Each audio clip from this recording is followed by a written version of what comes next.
નમસ્કાર. આજે આપણે એક એવા વિષય પર વાત કરવાના છીએ જે સીધો આપણા ભવિષ્ય અને નવી પેઢીના ઘડતર સાથે જોડાયેલો છે. આજના આ એક્સપ્લેનરમાં આપણે મહર્ષિ અરવિંદ ઘોષના શિક્ષણ દર્શનનું વિશ્લેષણ કરીશું. સાચું શિક્ષણ ખરેખર કોને કહેવાય તે અંગેનો તેમનો દૃષ્ટિકોણ આધુનિક જગત માટે માત્ર મહત્વપૂર્ણ જ નહીં પણ એકદમ ક્રાંતિકારી છે. તો ચલો આ ઐતિહાસિક વિષયને સમજીએ. તો ચલો આમાં થોડા ઊંડા ઉતરીએ. મહર્ષિ અરવિંદ એકદમ સ્પષ્ટ માનતા કે ભાઈ, શિક્ષણનું મૂળભૂત હેતુ માત્ર મગજમાં માહિતી ભરવાનો તો નથી જ. તેમના મતે દરેક બાળકમાં પહેલેથી જ એક દૈવી તત્વ, અમુક અદ્ભુત શક્તિઓ છુપાયેલી હોય છે. સાચું શિક્ષણ એ જ છે જે આ સુષુપ્ત શક્તિઓને જાગૃત કરે. એટલે કે બાળક તો પહેલેથી જ શક્તિઓનો ભંડાર છે, આપણે બસ તેને બહાર લાવવામાં મદદ કરવાની છે. તો હવે પ્રશ્ન એ થાય કે અરવિંદોના મતે શિક્ષણનો આ સાચો અર્થ ખરેખર છે શું અને તે આત્મ-અભિવ્યક્તિનો માર્ગ કેવી રીતે બની શકે? જુઓ, અહીં બે તદ્દન અલગ વિચારધારાઓ છે.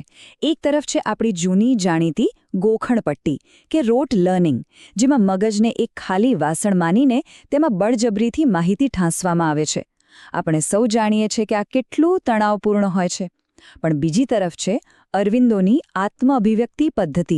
આ પદ્ધતિ માને છે કે જ્ઞાન અંદરથી જ પ્રગટ થવું જોઈએ, તેને ક્યારેય બહારથી લાદી શકાય નહીં. બસ આ જ સર્વાંગી વિકાસનો સાચો માર્ગ છે. આ આત્મ-અભિવ્યક્તિની પ્રક્રિયાને શક્ય બનાવવા માટે તેમણે શિક્ષણના 3 મૂળભૂત સિદ્ધાંતો આપ્યા છે. ચાલો તે સમજીએ.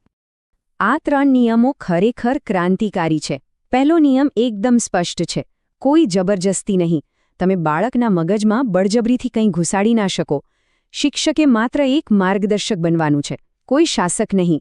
બીજો સિદ્ધાંત છે બાળકના મનને સમજવું. શિક્ષણ હંમેશા બાળકની કુદરતી રુચિ પ્રમાણે હોવું જોઈએ. તેની પ્રકૃતિને દબાવવાને બદલે પ્રોત્સાહન આપવું જોઈએ.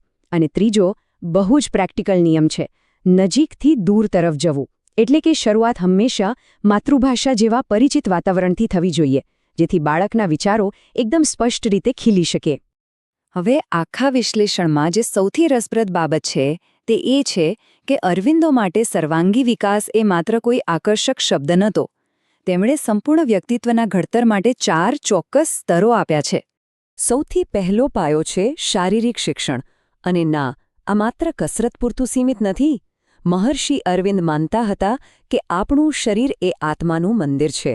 એટલે કોઈપણ ઉચ્ચ ધ્યેય સુધી પહોંચવા માટે શરીરને એક મજબૂત અને શિસ્તબદ્ધ સાધન તરીકે તૈયાર કરવું જ પડે. સ્વાસ્થ્ય, રમતગમત અને શિસ્ત દ્વારા શરીરને સક્ષમ બનાવવું એ સૌથી પહેલું પગથિયું છે. ત્યારબાદ બીજા સ્તર પર આવે છે પ્રાણિક શિક્ષણ. પ્રાણ એટલે આપણી અંદરની જીવન શક્તિ, આપણો ઉત્સાહ અને આપણી લાગણીઓ. મોટાભાગે આપણી એજ્યુકેશન સિસ્ટમમાં લાગણીઓને અવગણવામાં આવે છે, ખરું ને? પણ આ દર્શન કહે છે કે ગુસ્સો કે ડર જેવી નકારાત્મક લાગણીઓને દબાવી દેવા કરતાં તેને સકારાત્મક ઊર્જા અને હિંમતમાં બદલવી જોઈએ. બાળકના સાહસ અને કલાપ્રેમને સાચી દિશા આપવી એ જ પ્રાણિક શિક્ષણ છે.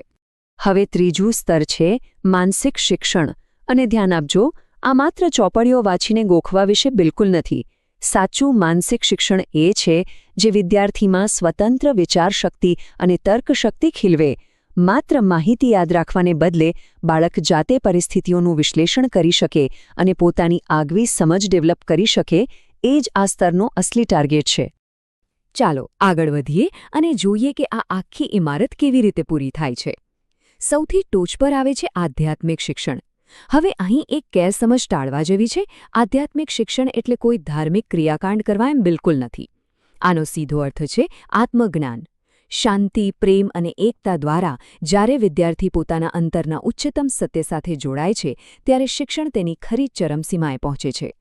તો આટલી ઊંડી ફિલોસોફી સમજ્યા પછી એક સવાલ થાય કે આ સિસ્ટમમાં શિક્ષક અને વિદ્યાર્થીનો વાસ્તવિક રોલ શું હોવો જોઈએ?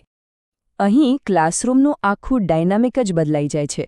શિક્ષક કોઈ શાસક નથી જે બાળકો પર પોતાનો ઓર્ડર ચલાવે, પણ તે એક મિત્ર અને ગાઈડ છે જે ખુદ સતત નવું શીખતો રહે છે. અને સામે વિદ્યાર્થી કોઈ નિષ્ક્રિય શ્રોતા નથી.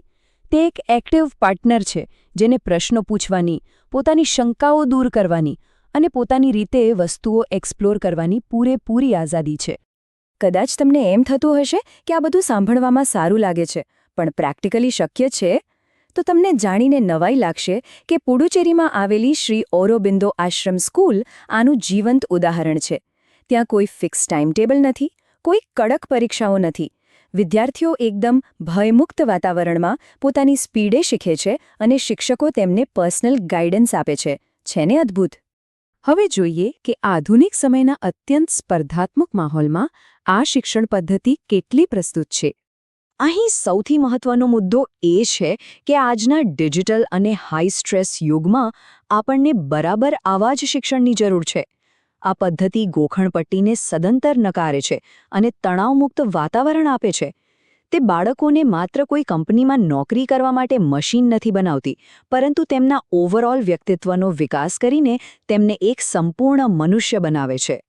જો આખા વિશ્લેષણનો નિષ્કર્ષ કાઢવો હોય તો મહર્ષિ અરવિંદના જ શબ્દોમાં કહી શકાય કે સાચું શિક્ષણ એટલે મનુષ્યના અસ્તિત્વમાં રહેલા સત્યને પ્રગટ કરવું. આ માત્ર ભણતર નથી, પણ જીવનને પૂરેપૂરું જીવવાની એક કળા છે, જે આપણને આપણી સામાન્ય પ્રકૃતિમાંથી આપણી દૈવિક ક્ષમતાઓ તરફ લઈ જાય છે. આજના આ એક્સપ્લેનરના અંતે એક મોટો પ્રશ્ન તમારી સમક્ષ મૂકીને જઈ રહ્યું છું. શું આપણી હાલની શિક્ષણ પદ્ધતિ ખરેખર સંપૂર્ણ મનુષ્યોનું ઘડતર કરી રહી છે, કે પછી માત્ર બજારની માંગ પૂરી કરવા માટે તેમને નોકરીઓ માટે તૈયાર કરી રહી છે? આ પ્રશ્ન પર ચોક્કસથી વિચાર કરજો. આશા છે કે આજે શિક્ષણ પ્રત્યેનો એક નવો જ અને ફ્રેશ દૃષ્ટિકોણ જાણવા મળ્યો હશે. જોડાવા બદલ આભાર. આવા જ રસપ્રદ વિશ્લેષણ સાથે આપણે ફરી મળીશું.